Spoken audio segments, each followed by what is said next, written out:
Установка одноплоскостных шпалер на винограднике. Здравствуйте, уважаемые любители винограда! Забегая вперед, хочу сказать, что на нашем винограднике в большинстве случаев шпалеры уже установлены. Но нашли небольшой кусок земли, и сегодня мы хотим доустановить одноплоскостные шпалеры. Забегая вперед, также хочу сказать, что существует много видов или разновидностей шпалер.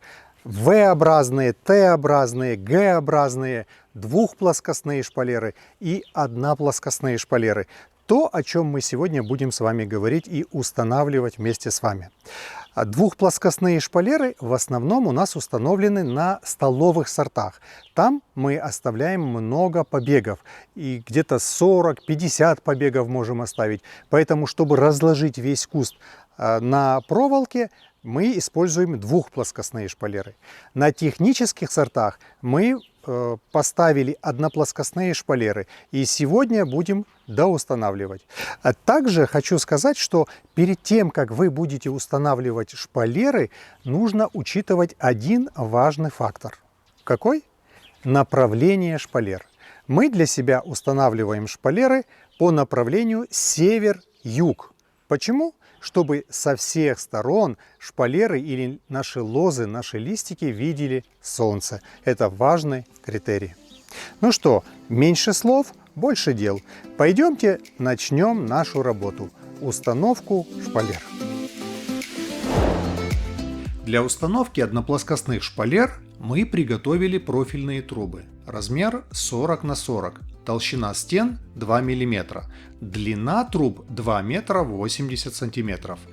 Также приготовили трубы 20 на 20 2 мм стенки, 6-метровые трубы для крепления по верху шпалер. Это когда мы будем натягивать проволоку, чтобы трубы не сходились и наша проволока не провисала. Далее берем универсальный обезжириватель. Предварительно, перед покраской, важно обезжирить трубы, чтобы краска хорошо держалась. Обезжириваем тщательно со всех сторон.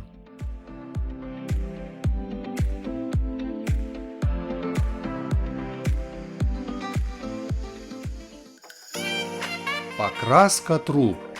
Мы будем использовать молотковую краску 3 в 1. Это означает грунт, краска и эмаль в одном флаконе.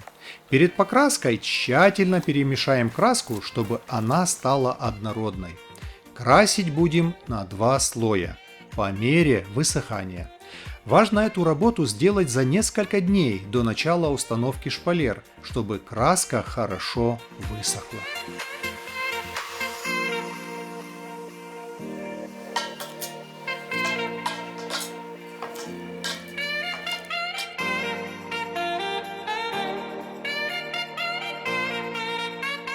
Пока краска сохнет, мы можем сделать разметку участка. При разметке мы привязываемся к уже установленным рядам. В этом нам поможет ровно натянутый шнур. Одна из трудоемких работ – это копка лунок. Но мы облегчили себе работу и будем сегодня использовать мотобур. Диаметр лунки у нас будет 20 см, глубина примерно 50-60 см. После бурения тщательно будем выгребать всю землю из лунки при помощи строительного ковшика. Предварительно сделаем разметку на трубах, чтобы заранее просверлить отверстие под проволоку. Расстояние разметки вы сейчас видите на экране. Далее, при помощи сверла 3 мм мы высверливаем сквозные отверстия по нанесенной разметке.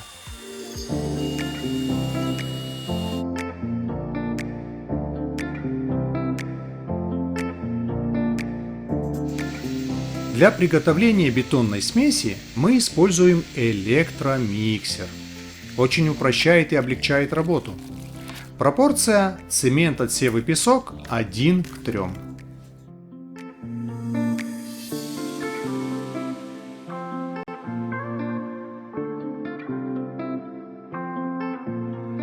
Далее идет бетонирование труб.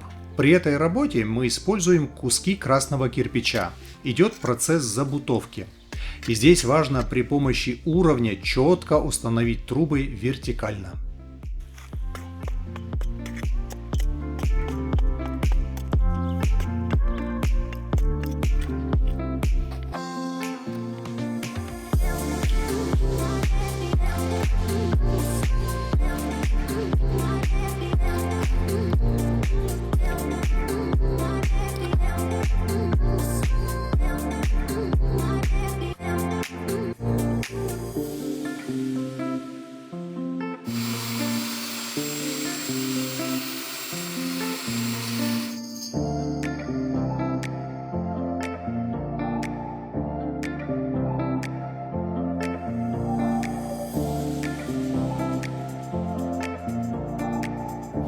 После этого устанавливаем пластиковые заглушки.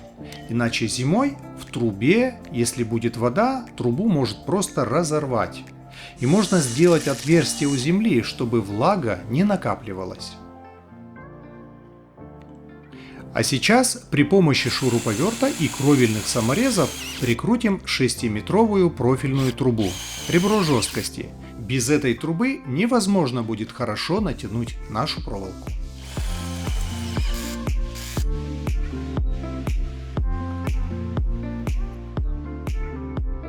Подождав несколько дней, когда бетон затвердеет, можно начинать процесс натягивания проволоки. Проволока оцинкованная, в данном случае толщина 2 мм, мягкая.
Ну вот, ради чего были все танцы. Как видите, сейчас мы можем легко и просто подвязывать наши молодые кусты на шпалеру. Будем надеяться, что прекрасная будет вегетация.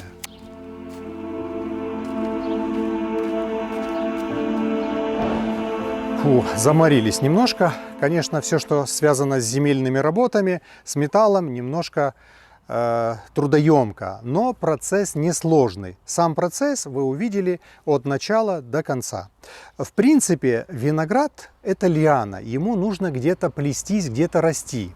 Шпалеры вы можете выбрать для себя любые, какие вы хотите. Ну, для себя мы выбрали такой вариант. На технических сортах одноплоскостные шпалеры. Но, вы знаете, хочу обратить ваше внимание на одну ошибку, как нам кажется. Знаете, на какую? Иногда вижу, что вместо шпалер используют сетку, рабицу или еще какую-то другую сетку. И по этой сетке плетется виноград. Ну, с одной стороны, неплохо, красиво, но осенью, когда вы начинаете делать обрезку и снимаете лозы, вы можете испортить все почки, сломать, побить. То есть сложно достать через сетку все лозы, все побеги. Поэтому наш совет – не используйте сетку под шпалеры. Ну что, давайте здесь остановимся. Надеемся, что информация была интересная для вас и полезная. Спасибо вам огромное, что вы подписаны на наш канал. Спасибо тем, кто сегодня подписался на наш канал. Сезон только начинается. Постараемся показать всю агротехнику на нашем винограднике. Постепенно. Работы много на винограднике, но будем выкраивать время, чтобы снимать ролики и выкладывать вам на показ. Как обычно, хотим пожелать вам крепкого здоровья. Вам и вашим близким. Берегите себя. Успехов!